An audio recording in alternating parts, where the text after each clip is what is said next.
আমার বাড়ি টুঙ্গিপাড়া বললেই আমাকে কেউ চোখ রাঙাবে, এটা হবে না। অন্তত আমি যতক্ষণ আছি এটা হতে দেব না। তারেক রহমান আমাকে স্পষ্টই বলেছে যে আমি গোপালগঞ্জকে আলাদা করে দেখতে চাই না। আপনি কিন্তু এখন ঢাকা সহ সারা বাংলাদেশে বুক ফুলিয়ে মাথা উঁচু করে সিনা টান করে বলতে পারবেন আমার বাড়িও টুঙ্গিপাড়া। আমরা ভোট দিয়েছি ধানের শীষে। এটা সংশয় আমাদের মধ্যে থাকতো যে ঠিক মতো আমরা আমাদের এলাকার পরিচয় দিয়ে আমরা কথা বলতে পারতাম না। আমি মনে করি নির্বাচনের মধ্য দিয়ে এবং আমি বিজয় লাভের মধ্য দিয়ে এই সংখ্যাটা অনেকটা কেটে গিয়েছে।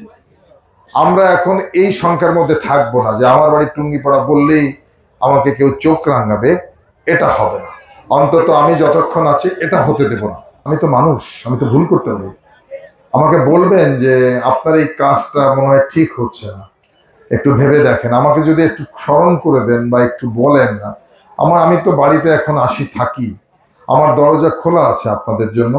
আমাকে যদি একটু, আমার বাবা নাই, আপনারা অভিভাবক হিসাবে, ভাই হিসাবে, বন্ধু হিসাবে যদি একটু পরামর্শ দেন, কোনো ভুল করে থাকলে যদি একটু স্মরণ করিয়ে দেন, তাহলে আমি উপকৃত হব। আমি মনে করি আমি ভুল থেকে শিক্ষা নেব, শুধরাবো। তারেক রহমান এখন বাংলাদেশের প্রধানমন্ত্রী। তারেক রহমান আমাকে স্পষ্টই বলেছে যে আমি গোপালগঞ্জকে আলাদা করে দেখতে চাই না।